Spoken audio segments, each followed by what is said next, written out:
Kita lanjut bahas spoiler Udang Kian-kun season 8 episode 16. Oke lah, nggak usah cacicot banyak bacot, kita langsung masuk aja ke pembahasan.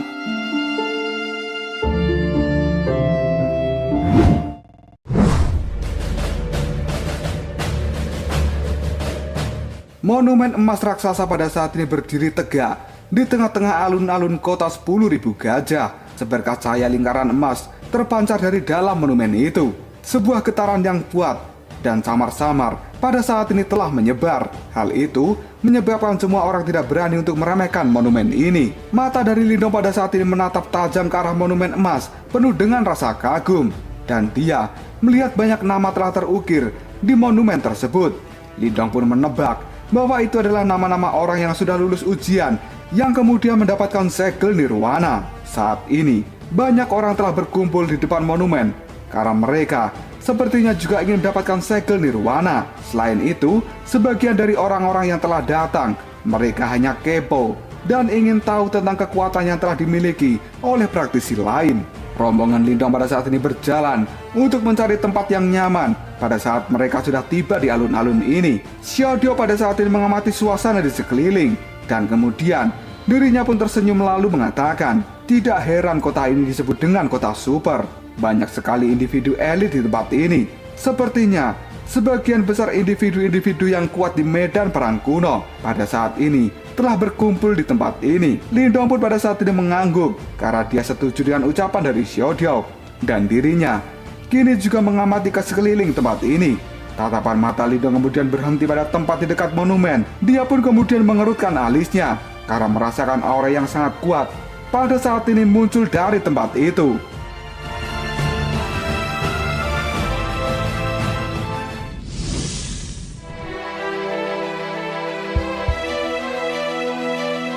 Karena di tempat tersebut, pada saat ini ada 3 faksi yang menarik perhatian dari Lindong. Faksi sebelah kiri, pada saat ini banyak lelaki yang memiliki aura yang kuat. Dan di tengah-tengah mereka, ada pria dengan baju perak. Dirinya terlihat cukup tampan, namun senyumnya terlihat sangat sinis. Dan orang-orang akan segera tahu bahwa pria ini adalah orang yang sangat kejam. Lindong sendiri juga merasa bahwa pria ini kekuatannya tidak kalah dari Jenderal Gunung dan juga Jenderal Api Zhu Tianhuo yang berasal dari Kekaisaran Gan Besar. Setelah itu, Lindong melihat ke faksi sebelah tengah. Di sana ada sosok yang mempesona dan juga memikat hati. Dia adalah seorang wanita cantik dengan baju putih, sementara tubuhnya mengeluarkan aura sedingin es. Banyak orang terpikat dengan kecantikan dari gadis ini. Namun pada saat ini si gadis mengabaikan tatapan dari semua orang karena mata dari gadis ini sedang fokus untuk melihat monumen emas. Dia adalah gadis yang sangat seksi dengan lekukan tubuh yang sangat indah, membuat orang-orang yang ada di sekitarnya pada saat ini bermain dengan Johnny. Setelah itu mata dari Lindong melihat ke faksi sebelah kanan. Di tempat itu ada sekelompok pria dengan pakaian yang berbeda-beda, dan yang menjadi pimpinan mereka adalah pria dengan pakaian hitam yang pada saat ini menaruh tangannya di belakang pinggang. Ekspresi dari pria ini sangat tenang dan dia terlihat sangat misterius. Setelah mengamati beberapa saat, kini Lindong bergumam dalam hati. Ketiga fraksi ini sama sekali tidak sederhana, dan mereka hanya sebagian kecil yang terlihat di kota Wanxiang ini, atau kota 10.000 gajah.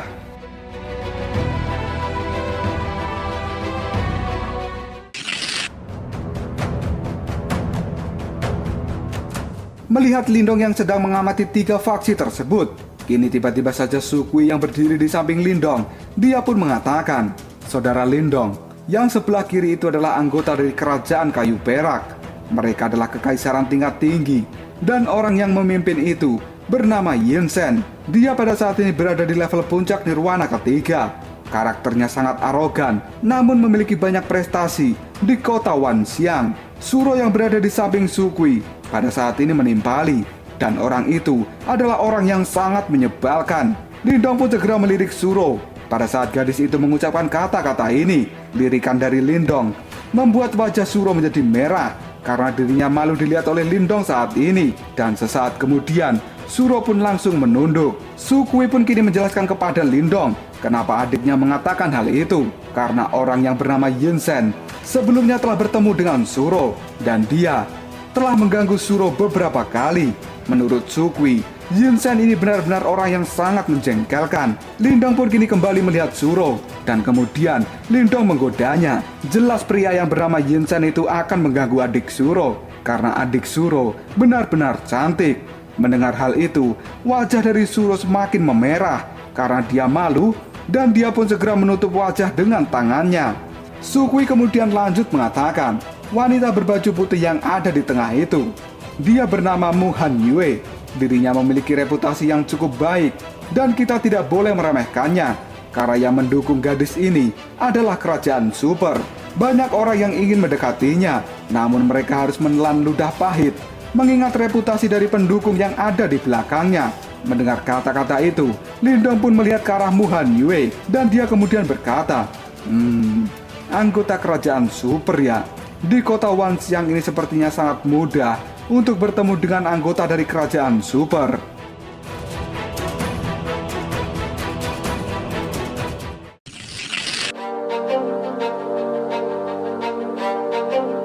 Sukui pun kini kembali mengatakan, sementara faksi yang berada di sebelah kanan, mereka bukanlah sebuah kerajaan, tapi itu adalah aliansi dari berbagai kerajaan.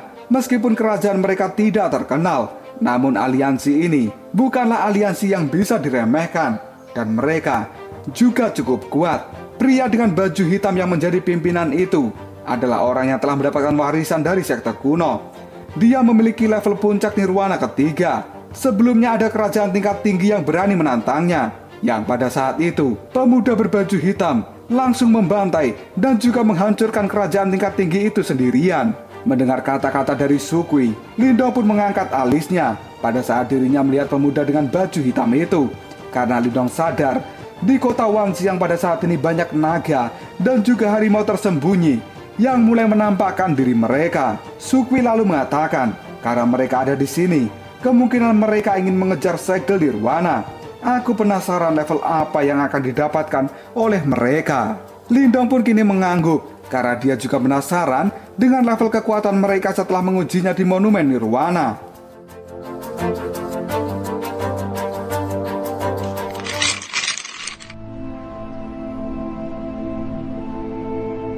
Pada saat ini telah banyak orang yang mencoba melakukan tes, namun kebanyakan dari mereka hanya mendapatkan segel nirwana manusia, dan itu dianggap sebagai tingkat yang biasa-biasa saja. Setelah mengamati sebentar, Lindong pun sadar bahwa orang-orang yang mendapatkan segel nirwana kebanyakan berada di nirwana kedua. Sukui di samping Lindong kemudian mengatakan, seorang nirwana kedua biasanya akan mendapatkan segel nirwana manusia, namun pada saat dia maju ke nirwana ketiga, juga masih sangat sulit untuk mendapatkan segel nirwana bumi. Pertama kali aku ikut tes, pada saat itu aku berada di nirwana kedua, dan aku mendapatkan segel manusia ini. Dan kini, aku ingin mengujinya kembali. Sepertinya aku sudah bisa untuk mendapatkan segel bumi, walaupun namaku pasti akan muncul di urutan paling bawah. Lindong pun tersenyum, dan matanya melihat ke arah Monumen Nirwana. Karena menurut Lindong, setiap orang yang lulus ujian, namanya akan segera muncul di monumen itu. Posisi nama yang tinggi akan menunjukkan kekuatan orang itu juga semakin kuat. Pada saat memikirkan hal ini, tiba-tiba saja mata dari Lindong terlihat sangat terkejut, karena dirinya sekarang melihat nama dua orang yang telah muncul di tengah monumen. Karena di sana tertulis nama Zhu Tianhuo dan juga Mo Huang, yang pada saat ini telah masuk di atas rata-rata dari segel nirwana bumi.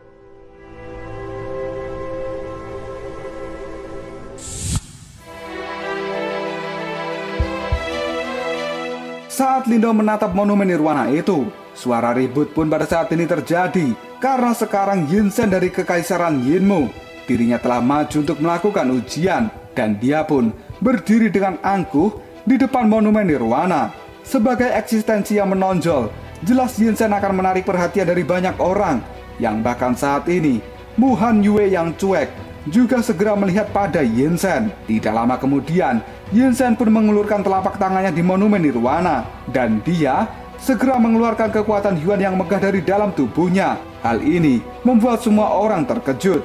Sesaat kemudian cahaya keemasan keluar dari tangan Yinsen, yang kemudian menjalar ke monumen nirwana dan melesat naik dengan cepat, melewati batas segel manusia, yang pada saat ini langsung masuk ke segel bumi. Setelah itu melambat dan pada akhirnya berhenti. Lindong pun kini melihat cahaya kemasan membentuk nama Yinsen yang pada saat ini telah berada di urutan ke-9 dari peringkat segel nirwana bumi. Hal ini membuat Lindong sadar bahwa Yinsen beberapa kali lebih kuat daripada Jenderal Api Sutianhuo dan juga Jenderal Gunung Mohuang. Suara gaduh pun kembali muncul karena peringkat 9 nirwana bumi adalah peringkat yang cukup tinggi.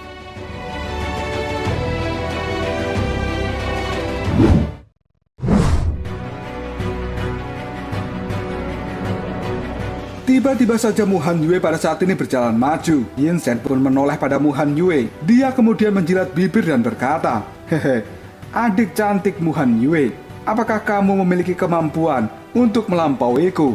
Mu Han Yue pun hanya melirik pada Yinsen dan dia tidak peduli dengan ucapan Yinsen itu.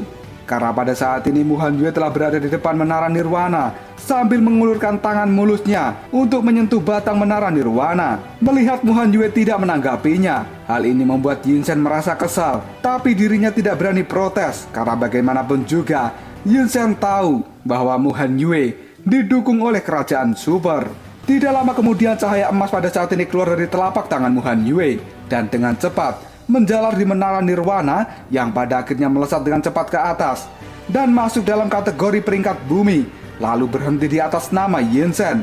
Hal ini membuat Yinsen kaget karena sebenarnya Mu Han Yue telah melampaui dirinya.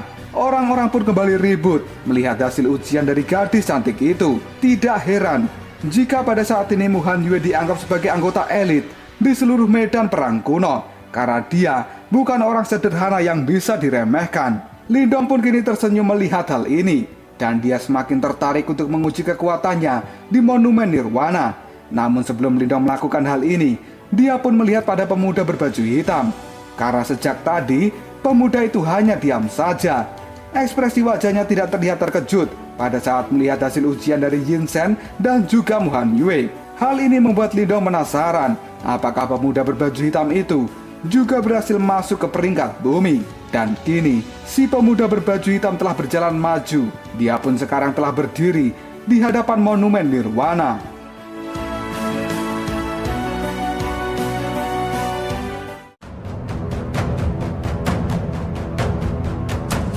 Lalu apakah yang akan terjadi selanjutnya? Apakah pemuda ini akan mendapatkan peringkat lebih tinggi dari Yinsen dan juga Mu Han Yue? Jika kalian penasaran, tunggu aja jawabannya di next video. Koprol Sob.